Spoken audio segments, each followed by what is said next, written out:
이태원 클럽에서 시작된 코로나19 집단 감염이 노래방, 주점, 음식점을 연결고리로 계속 확산하고 있습니다.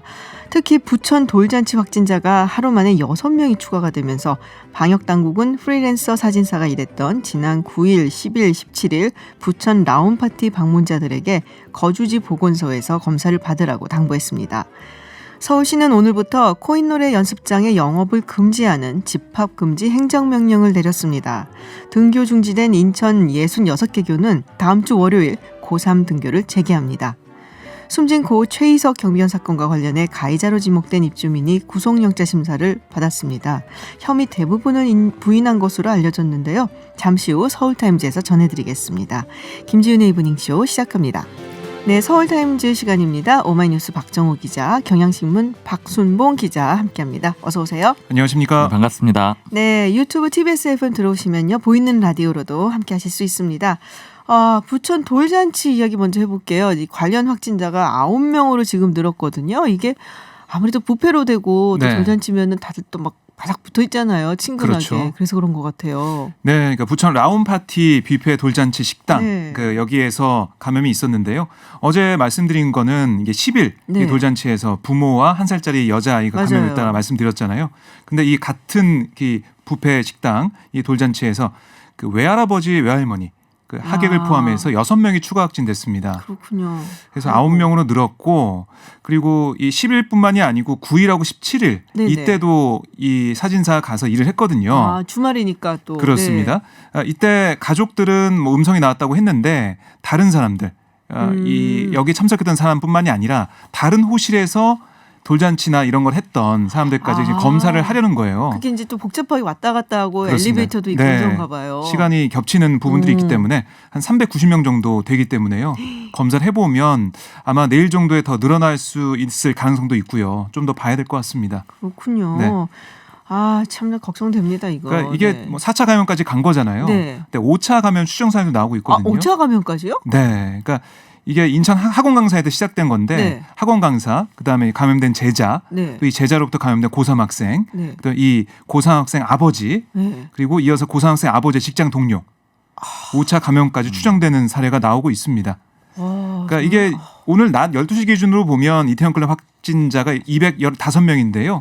이 중 이태원 클럽 방문자가 95명이에요. 그러니까 이 가족, 지인, 동료, 그러니까 접촉자가 120명이거든요. 네네. 그러니까 더 많아진 거죠. 그러네요. 2차 이상 감염자가 더 많은 상황입니다. 야, 이게 이렇게 전파력이 세군요. 코로나 바이러스가 뭐 그런 얘기는 계속 나왔었는데 5차 네. 감염까지 추정이 된다 하니까는 정말 무서운 생각이 많이 듭니다. 근데 진짜 정부가 우리 헌팅포차 얘기 한번 했었어요. 우리가 감성주점 뭐 이런 거. 네. 그러니까 클럽을 막으니까 젊은이들이 그쪽으로 몰린다라는 얘기가 있었는데 네. 뭐 이런 이제 시설들을 고위험 시설로 분류를 해서 이제 관리를 하겠다라고 합니다.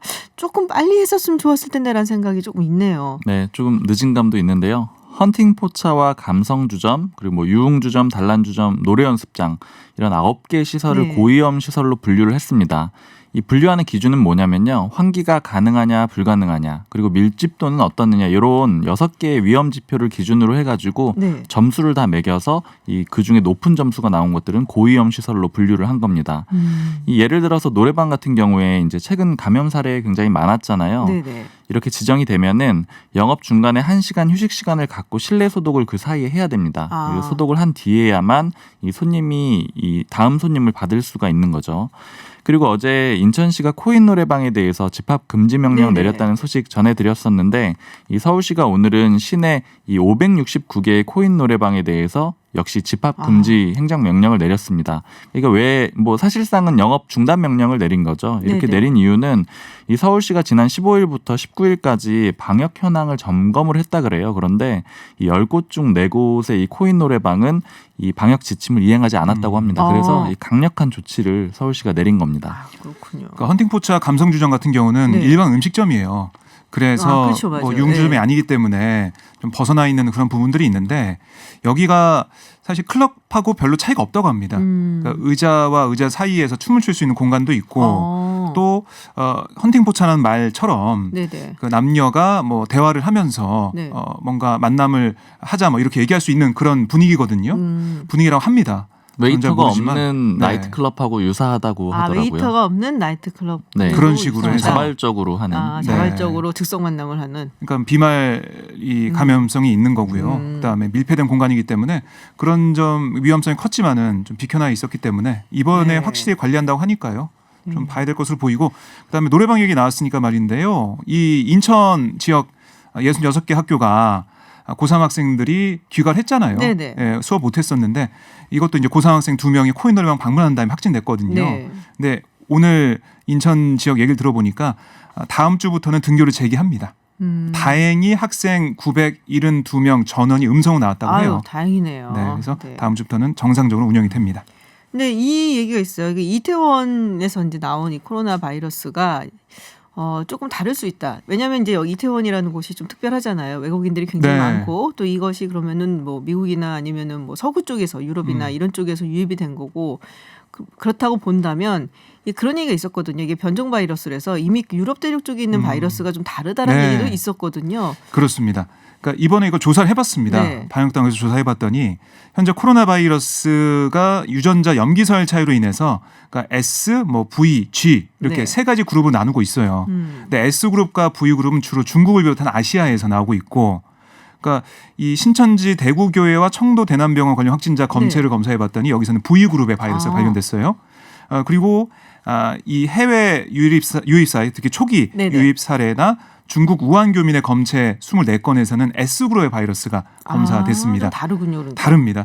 근데 우리가 주목해야 될 게 G그룹이에요. G그룹이 유럽과 미국에서 유행하고 있는 그룹 그 바이러스인데요. 이태원 클럽발 확진자 14명의 바이러스 염기설을 분석해봤더니 모두 G그룹이었습니다. 그러니까 말씀하신 것처럼 이태원발 확진자들의 바이러스는 미국이나 유럽에서 온 거다라고 네네네네. 저희가 추정할 수가 있는데, 그러니까 이게 전염성이 또 높다고 합니다. 다른 유형보다. 그래서 그리고, 유럽에서 네. 그렇게 많은 희생자가 났군요. 그리고 중증으로 악화될 가능성도 비교적 높다고 해요.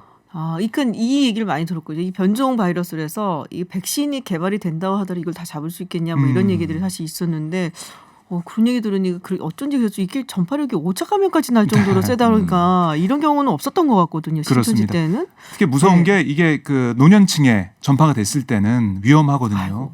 그래서 더 유의해야 된다. 이렇게 방역당국은 얘기하고 있습니다. 알겠습니다. 자, 통합당 이야기를 해보겠습니다. 결국에는 김종인 비대위 체제로 가기로 했는데 임기도 상당히 좀 늘어났어요. 뭐 8월까지 그럼 가자는 거냐, 뭐 4개월짜리냐, 뭐 이런 얘기도 있었는데 그것보다 네. 훨씬 더 많이. 네, 좀 소식을 전해주시죠. 네.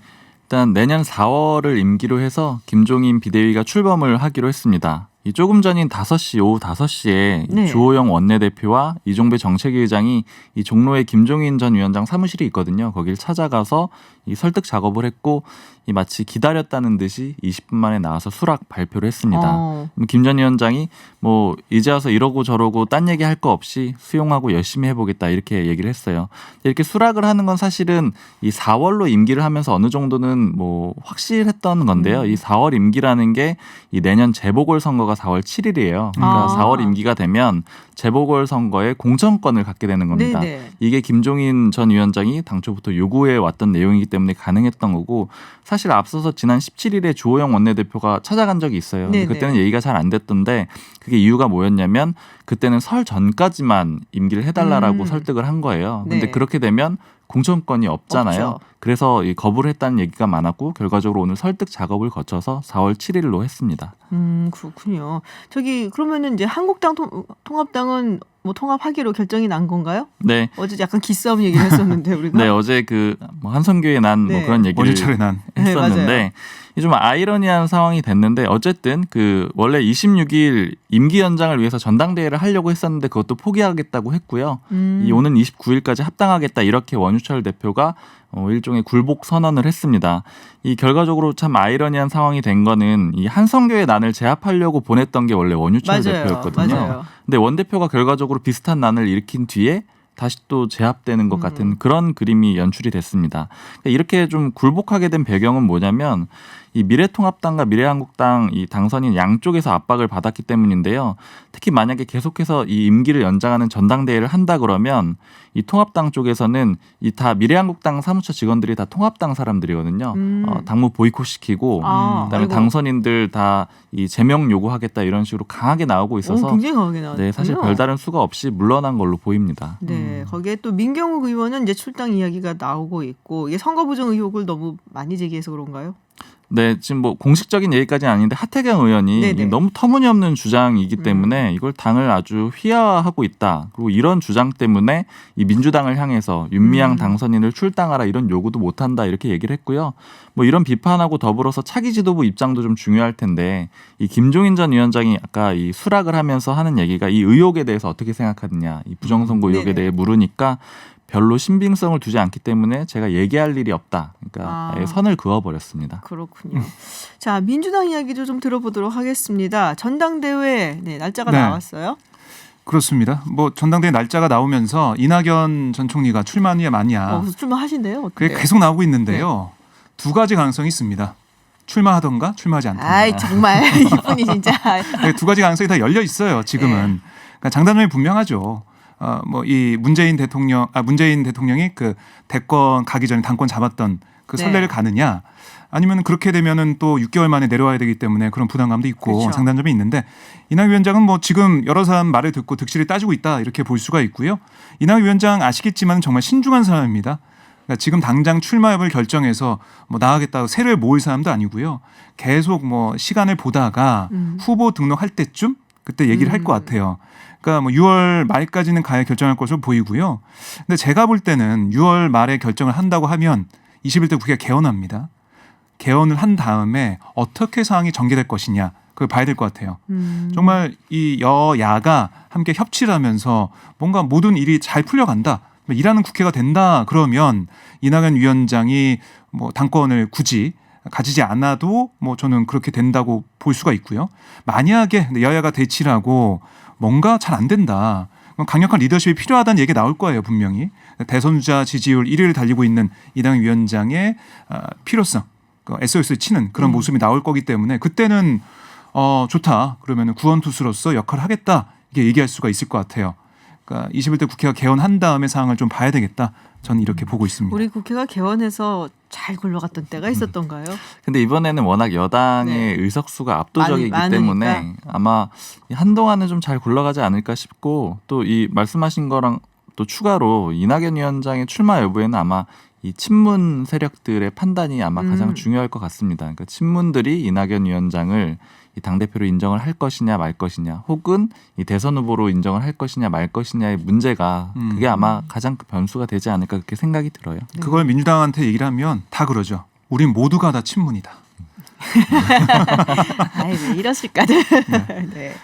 자, 그리고 문희상 국회의장 이제 퇴임을 하는데 이제 네. 기자회견에서 박근혜 이명박 전 대통령이 사면 얘기를 꺼냈단 말이에요. 예, 그러니까 네. 이게 어떻게 나온 얘기냐면 문희상 의장이 모두 발언에서 네. 과감하게 통합의 방향으로 전환을 해야 된다, 이게 이럴 적기다라고 얘기했고요. 그 중에서는 물론 뭐 전직 대통령에 대한 상당한 고민이 있어야 한다, 이게 정확한 워딩이었어요. 네. 그래서 취재진이 질의응답 시간에 이 전 대통령에 대해 얘기를 했는데 사면에 대한 의도를 해석해도 되냐라고 물어봤어요. 그랬더니 문희상 의장이 사면을 겁내지 않아도 될 시간이 됐다는 거다, 그걸 하라는 게 아니다, 그 판단은 역시 대통령이 해야 한다, 대통령의 고유 권한이다, 근데 그분의 성격을 미뤄 짐작컨대 아마 못할 거다라고 얘기를 했습니다. 그러니까 어쨌든 질의응답 과정에서 네. 이게 불거졌잖아요. 네네. 그러니까 당연히 정치권에서는 찬반 의견이 나오고 있는데 김두관 민주당 의원 같은 경우는 반성 없는 사면에 반대한다라고 밝혔습니다. 네. 그러니까 반성 없는 사면은 국민 통합이 아닌 국민 그 분열이 될 것이다, 그런 씨앗이 될 것이다라고 얘기했고요. 사면을 받았지만 반성하지 않은 광주 학살의 주범 전두환 전 대통령이 이를 잘 보여주고 있다라고 썼어요. 반면에 박지원 민생당 의원은 전직 대통령이 감옥에 있어야 하냐, 그것에 반대한다라고 얘기했고 재판이 끝나면 사면이 이뤄질 거다라고 전망을 했습니다. 왜냐, 이게 상당한 정치적 부담이 되는 분들에 대해서는 임기 말에 사면을 한다, 자신의 경험에 의하면. 네. 그래서 문재인 대통령도 스스로 이렇게 해결할 것으로 본다 라고 전망을 했습니다. 임기 말에. 네. 그러니까 뭐 화합하는 단합하는 모습을 보여줄 거다라는 게 박지원 의원의 주장이고요. 반면에 김두관 의원은 뭐 그렇게 해도 전두환 씨의 얘기를 봐라, 사례를 봐라. 그렇게 해도 이런 상황이 벌어지지 않냐. 뭐 이런 얘기 좀 하고 있습니다. 네, 알겠습니다. 자, 지금 뭐 주민 갑질 이야기 계속 나오고 있는데요. 지금 아파트 경비원 최희석 씨, 고 최희석 씨 폭행한 혐의를 받는 주민이 지금 피의자 신문을 받았습니다. 네. 근데 뭐 다 부인하고 있다라는 얘기가 있어요. 네, 오늘 서울 북부지법에서 신문을 받은 입주민 A씨 선글라스와 마스크를 쓴 채 모습을 드러냈는데요. 네. 기자들이 많이 물어봤습니다. 혐의 인정하냐? 쌍방폭행 주장하는 거 오늘도 그렇게 주장했냐? 유가족들에게 할 말 없냐? 이렇게 물어봤는데 아무런 말도 하지 않고 그냥 강북경찰서 유치장으로 향했는데요. 경찰 조사에서 A씨가 했던 얘기는 뭐냐면 나는 억울하다. 혐의를 다 부인했어요. 그러니까 영장심사에서도 같은 취지를 주장한 것으로 보이는데요. 네. 이 현장에서는 경비원 최 씨의 형이 있었어요. 거기서 네. 심씨를 얼마나 향해서 분했을까. 내 동생 살려내라 이렇게 네. 항의하기도 했고요.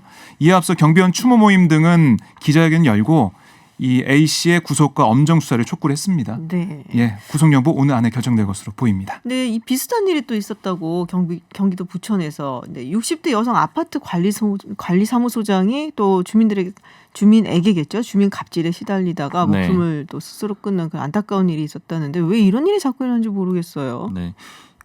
지난달 29일에 이 숨진 채 발견이 네. 됐는데 이 경찰이 여기에 대해서 혹시 다른 이유가 있는 게 아니냐 이렇게 내사를 진행하고 있었는데 이 여성의 집에서 업무 수첩이 발견이 됐어요. 근데 보니까 공갈 협박죄, 배임 행위, 빈정됨, 여성 소장 비하 발언, 잦은 비하 발언 이런 단어들이 적혀 있었습니다. 그래서 이 어떤 주민들과의 갈등이 네네. 이 어떤 스스로 목숨을 끊는 원인이 된 게 아니냐 이런 의혹이 생긴 거고요. 네. 또 그 주민들의 말에 따르면은 이 여성은 이 아파트 온수배관 공사랑 관련해서 일부 주민하고 다툼이 있었다 그래요. 근데 오늘 이 아파트 주민이라고 자신을 소개한 한 사람이 페이스북에 이 죽음이 주민들과는 무관하다 이런 글을 좀 또 먼저 올리기도 네네. 해서 논란이 됐습니다. 그래서 좀 경찰 수사와 이런 상황 같은 것들을 좀 더 지켜봐야 될 것 같습니다. 그렇군요. 그러니까 아직 뭐가 나온 건 아니고 아직 확인된 상태는 네, 아닙니다. 뭐 노트 업무 수첩에는 이제 그런 이야기들이 있었고 그래서 경찰이 지금 수사를 하고 있는 돌아가신 지 좀 시간이 됐네요. 네. 지난달 29일이면은 네, 안타까운 죽음입니다. 어떻게 또 스스로 목숨을 끊으시는 건 좀 마음이 안 좋네요. 네. 네, 고인의 명복을 빕니다. 네, 서울타임즈 오늘 여기까지 듣도록 하겠습니다. 지금까지 경향신문 박순봉 기자 그리고 오마이뉴스 박정호 기자였습니다. 고맙습니다. 고맙습니다. 감사합니다. 네, 이브닝쇼에서 세계 여러 나라의 코로나 상황을 현지 연결로 살펴보고 있는데요. 오늘은 멀리 아프리카에 위치한 섬나라 마다가스카르로 가보겠습니다. 코로나19 확산세가 상대적으로 좀 더뎠던 아프리카. 하지만 지금 이제 아프리카가 더 이상 청정 지역은 아닌데요. 아프리카 상황 그리고 K 방역에 대한 큰 관심까지 들어보겠습니다. 임상우 주 마다가스카르 대사 연결하겠습니다. 안녕하세요. 네, 안녕하세요. 네, 저희 이브닝쇼에서 이 아프리카 상황을 듣는 거는 저희가 처음이거든요. 그래서 잘 모르는데 전체적으로 영광입니다. 네, 전체적으로 아프리카 상황은 어떤지 그리고 마다가스카르는 어떤지 좀 이야기 좀 해주세요. 네, 네. 저는 마다가스카르에 주재하는 대사 임상화고요. 여기 마다가스카르에 이제 주재하는 첫 대사입니다. 2018년 1월에 여기 왔고요. 마다가스카르에는 사실 이제 코로나 바이러스 사태가 터졌을 때는 초창기에는 이제 청정 지역으로 계속 분류가 됐었는데, 지난 3월 20일 날 첫 확진자가 발생하였습니다. 그래서 발생하고 나서 곧바로 이제 국가 비상사태가 선포되고 여러 가지 방역 조치가 취해졌음에도 불구하고도 계속 확진자는 증가를 해서 오늘까지 405명의 확진자가 발생했습니다. 아, 그렇군요. 그리고 이 마다가스카르뿐만 아니라 아프리카 지역도 전체적으로 계속 확진자가 지금 늘고 있는 상황인데요. 상대적으로 이제 다른 대륙에 비해서 늦게 이제 코로나 사태가 조금씩 확산되고 있는 추세인데 지금 현재로서는 아프리카 전체 확진자가 약 한 10만 명 정도가 발생한 걸로 알고 있습니다. 네. 자, 일단 이제 현지 교민들 소식이 좀 궁금한데요. 지난 3월에 일부 교민들 귀국을 하셨고, 그럼 현재 남아 계신 분들은 얼마나 되시는지 또 어려움을 겪고 있는 것은 없는지 좀 전해주시겠어요? 네, 여기는 교민분들이 총 한 240여 명이 계시는데요. 지난 3월에 아까 말씀드린 것처럼 확진자 발생되고 나서 국가 비상사태가 선포된 후, 초창기에 우선 귀국 희망하시는 분들 조사를 해서 전세기를 임시 항공편을 편성해서 귀국을 하신 분들이 계십니다. 그때 총 26분이 귀국을 하셨고요. 근데 그래서 이제 지금 한 210여 분 정도 좀 남아 계십니다. 아무래도 여기가 의료시설이나 그런 환경이 많이 낙후되어 있기 때문에 사실상 좀 많이 좀 불안한 상태이죠. 네, 그렇군요. 우리나라에서 진단키트 지원했다는 얘기 들었습니다. 뭐 현지 사정이 별로 안 좋았으니까 우리가 또 진단키트를 지원하지 않았을까라는 생각이 드는데요. 네, 어떻게 지원을 하게 됐는지 또 그럼 좀 사정은 나아졌는지 궁금해요. 네, 여기 마다가스카르는 다른 아프리카 최빈국들도 비슷하겠지만 사정이 워낙 의료 환경이 정말로 낙후되어 있습니다. 이 나라 자체가 인구의 77%가 하루 1.9불 이하에서 이제 빈곤선이라고 하죠. 빈곤선 이하 생활을 하고 있을 정도로 정말 어려운 것이고요. 보건소 같은 것도 뭐 지방에 내려가면은 아예 존재하지 않는 곳들이 많습니다. 그래서 일부 마을에서는 평생 의사를 구경을 못하는 경우가 많이 발생하고요. 그런 상황에서 이런 코로나 사태가 발생을 하니까 당장 필요한 의료 장비들이 너무너무 부족합니다. 네. 진단 키트가 3월 20일 날 그때 발생했어요. 첫 확진자 발생했을 때 이 나라 전체가 인구가 2,700만이 나라인데요. 진단 키트가 딱 1,400개밖에 없었습니다. 그래서 그건 정말 어떻게 보면 정말 말도 안 되는 황당한 그런 상황이었죠. 그래서 이제 당장 급한 대로 국제사회의 진단 키트와 진단 광역 관련 장비들을 지원 요청을 했었는데 유일하게 그 당시에 이런 요청에 응할 수 있는 국가가 사실상 한국 정도였죠. 왜냐하면은 뭐 다른 여타 국가들도 지금은 약간 좀 상황이 좋아졌지만 3월달만 해도 막 확산된 추세였기 때문에 전통적으로 아프리카 특히 마다가스카르 경우는 유럽이나 그런 서구 국가들이 많이 지원해줬지만은 그런 지원할 수 있는 형편이 안 되었었거든요. 네. 그래서 그때 하여간 급하게 우리가 한 진단 키트를 5,000개를 지원을 해줬었습니다. 3월달에. 네, 그렇군요. 사실 만화 영화로 익숙하기 때문에 굉장히 아름다운 나라다 뭐 이런 생각만 하고 있었는데 이 코로나19 때문에 상당히 좀 타격도 많이 받고 뭐 여러 가지로 힘든 것 같아요. 뭐 진단 키트가 그렇게 없다 그러면은 뭐 방호복이라든지 뭐 이런 것도 많이 없을 것 같아요. 치료도 어렵고 어떻습니까? 네, 여기가 하여간 마다가스카르 하면은 그 만화 영화가 많이 유명하죠. 네. 사실은 여담이지만 그 만화 영화 나오는 그런 동물들은 여기 하나도 없습니다. 사자, 쿠키, 하마, 얼룩말 다 없고요. 여기는 레무르 원숭이와 같이 이곳에만 서식하는 그런 동식물들이 많이 있죠. 예. 여기가 생태계 보고라고 하죠. 이제 여기서 발견된 동식물의 90%는 오로지 여기서만 발견됩니다. 전 세계 딴 데는 없습니다. 그래서 상당히 아름다운 나라로 사람들이 많이 알고 있는데, 아까 말씀드린 대로 정말로 의료 시설이나 환경이 너무 낙후돼 있어가지고 많은 어려움이 있죠. 이 나라 전체에 호흡기 질환 전문의가 딱 4분밖에 없습니다. 이 중환자용 인공호흡기 있지 않습니까? 네네. 중환자용 인공호흡기가 이 나라 전체에 딱 12개밖에 없어요. 아이고. 네, 그러니까 정말 이 상상을 초월하는 그런 어려운 상황이죠. 그렇군요. 근데 지금 같은 상황은 네네. 네. 그래서 사실은 정말로 여러 가지가 너무너무 많이 부족한데 다행히도 이제 4월, 5월 거치면서 일단 여기서 자체적으로 마스크는 이제 첫 마스크를 제작을 시작했습니다. 여기가 그래도 방제 공장들이나 그런 데가 상당히 그래도 좀 존재하거든요. 이 마다가스카르 사람들 특히 이제 손재주가 좋아가지고 여기서 특히 우리 교민 중에서도 의료 공장을 운영하시는 분들이 계시는데 네. 거기서 일단 자체적으로 첫 마스크를 만들기 시작했고요. 그다음에 어떤 방호복이나 페이스 실드라고 하죠. 그런 물자들도 너무나 부족했는데 다행히도 이제 4월, 5월 거치면서 네. 국제사회에서 조금씩 이제 지원이 들어오고 있긴 있습니다. 근데 다만 정말 핵심적인 이 진단 관련 장비들, 진단 키트라든지 이 PCR 기계 돌리는데 여러 가지 필요한 장비들 있지 않습니까? 네. 그런 장비들은 아직까지 많이 부족한 상황입니다. 왜냐하면은 아까 말씀드린 것처럼 다른 전 세계가 하여튼 지금 이 코로나 때문에 비상에 걸렸기 때문에 그런 장비들에 대한 수요가 워낙 많아가지고 여기까지 오기에는 시간이 너무나 걸리는 거죠. 그래서 사실은 우리 한국이 지난번에 진단키트 5,000개와 기타 관련 진단 관련 장비를 지원한 것이 너무너무 큰 도움이 됐었죠. 그렇군요.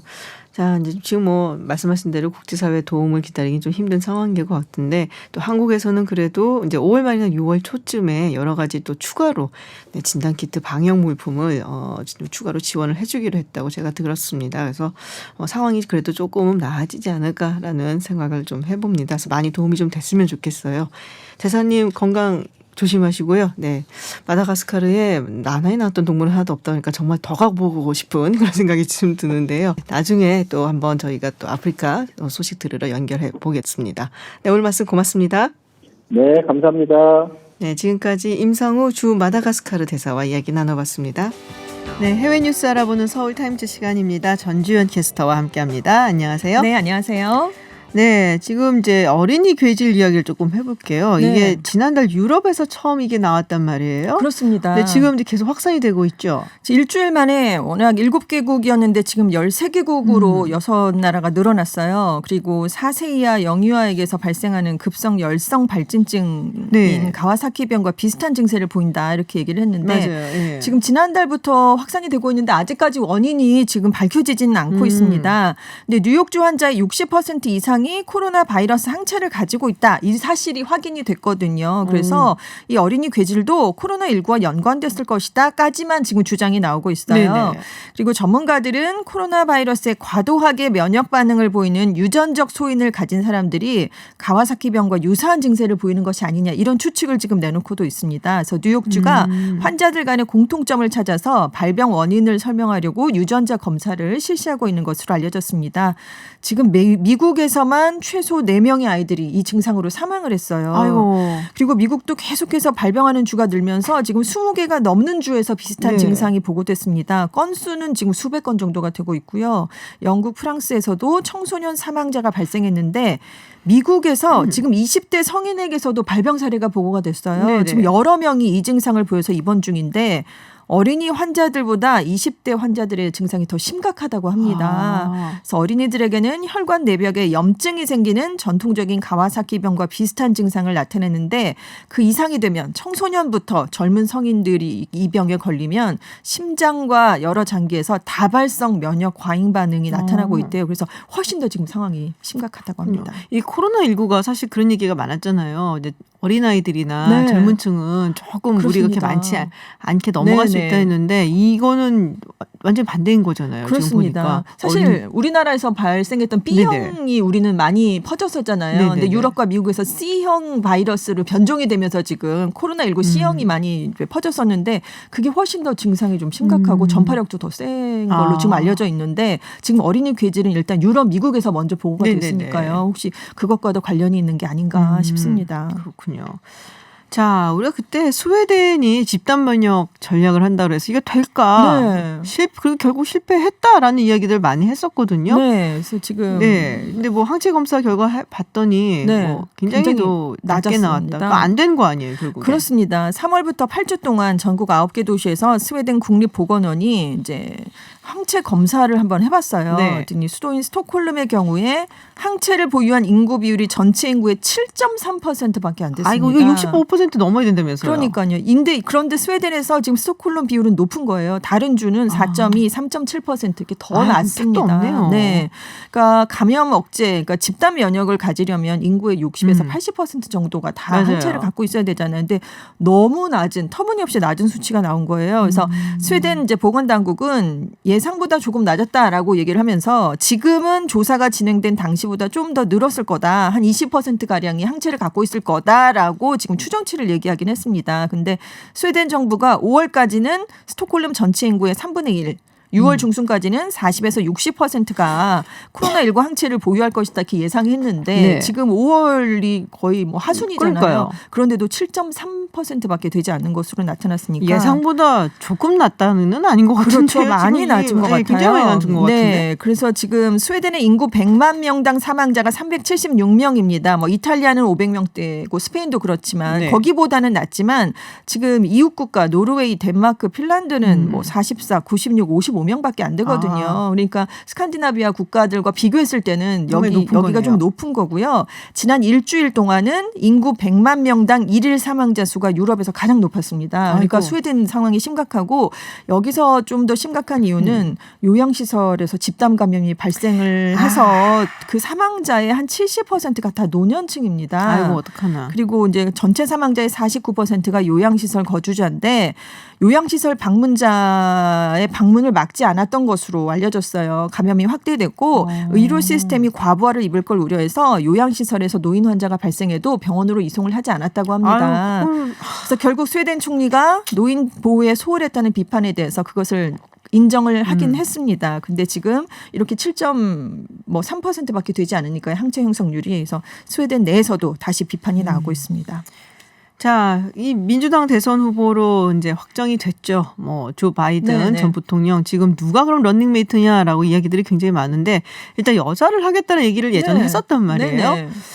그래서 뭐 여러 명 후보가 있었습니다. 근데 지금 에이미 클로부샤 미네소타 상원 의원을 고려 중이다라는 얘기가 나오고 있어요. 그렇습니다. 뭐 신빙성이 있나요? CBS 방송 등이 다수의 정통한 소식통을 인용했다라면서 21일 보도를 내놨는데요. 그러니까 인사검증을 받아달라고 클로버샤 의원에게 얘기를 했다는 겁니다. 근데 받아들였는지까지는 아직 알려지지 않았어요. 근데 이제 요청을 하게 되면 굉장한 기록들이 이제 몇 주에 걸쳐서 검증을 받게 되죠.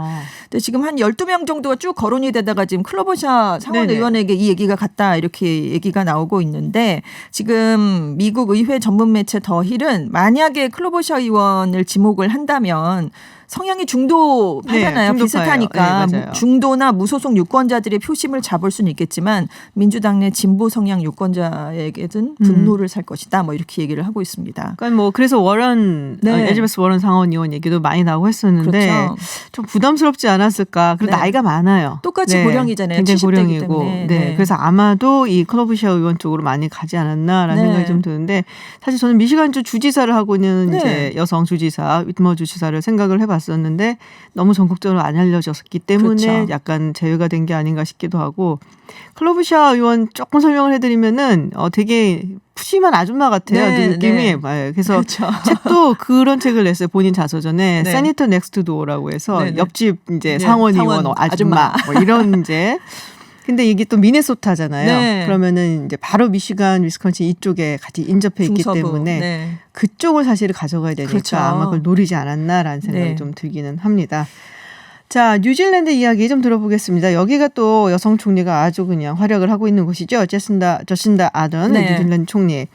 자, 여기도 빨리 여기는 코로나19가 종식됐다 네네. 얘기를 했어요. 그렇습니다. 그리고 이제 경제 회복을 아주 본격적으로 나서고 있는데 주 4일 근무제 도입을 고려해야 된다고. 그렇습니다. 진짜 하여튼 급진적이에요. 굉장히. 그러니까 네. 코로나19로 우리가 재택근무 같이 탄력적인 방법으로 일을 할 수 있다는 걸 알지 않았느냐라면서 물론 고용주와 근로자들이 정해야 할 일이지만 주 4일제를 제안을 했습니다. 왜냐하면 뉴질랜드 관광산업이 지금 위기에 처했거든요. 사람들이 이동을 하지 않고 외국으로부터 관광객이 들어오지 않으니까 뉴질랜드 국내 총생산의 6% 고용의 15%를 차지하는 관광이 마비가 됐습니다. 그러니까 일단은 아직도 해외에서 들어오는 건 막고 있으니까요. 국내 여행을 활성화시키려면 사람들이 주 4일 근무하고 주 3일은 쉬어야 여행을 놀러 다니지 갈 수가 않겠느냐. 있다. 그건 맞는 말인 것 같네요. 네, 네. 그래서 국내 경제가 좀 활성화되지 않겠느냐라고 이렇게 얘기를 하면서 좀 적극적으로 이걸 좀 고려를 해봐달라라고 지금 요청을 했습니다. 네. 그렇군요. 자, 칸 국제영화제가 이번 해 취소가 됐죠. 네, 그렇습니다. 코로나19 때문에. 근데 이 칸에 가면은 저는 사진만 봤으니까 네. 칸에 가보지는 저도요. 못했습니다만은 네. 네, 야외 상영회가 열리고 있다고. 네, 그러니까 영화가 계속 상영이 돼야 되는데 아. 그걸 못 하는 거잖아요. 해변가에서 야외 네, 상영회예요? 그래서 판비치 중심 해변이 판비치인데 네. 여기 주차장에 지금 매일 저녁 야외 상영회를 열고 있다고 합니다. 어머나. 그래서 뭐 E.T. 같은 고전 영화도 하고요. 신작 영화도 하고 그런데 영화가 상영되는 동안은 절대로 승용차 밖으로 나가면 안 됩니다. 드라이브인식 방식으로 그렇고 영화를 차에서 코로나19 확산되지 않도록요. 네, 그래서 아무튼 이제 예년과 같은 방식 대신에 다른 영화제들과 협업을 해서 올해 칸 영화제가 못 열리니까 네, 그래서 그런 방식을 지금 협업하는 방식을 검토 중인데 문제는 시민들은 환영하는데 프랑스 영화계는 반발을 하고 있대요. 왜요? 지금 영화관은 계속 열질 못하는 상태거든요. 네네. 운영을 하지 못하니까 지금 우리에게 다시 필요한 건 영화관이 문을 여는 거지 이렇게 무료 상영회를 하는 게 아니다라고 하면서 특히 고전 영화의 무료 야외 상영 같은 걸 금지해달라 이런 촉구를 지금 내놓고 있습니다. 저는 좋은데. 네, 저도요. 시민들은 아무튼 반기고 있는데. 네. 그렇군요. 그렇습니다. 알겠습니다. 네, 해외 뉴스 여기까지 듣도록 하겠습니다. 지금까지 전주현 외신캐스터였습니다. 오늘 고맙습니다. 네, 감사합니다. 네, 저는 잠시 후 7시 김지윤의 픽으로 돌아오겠습니다.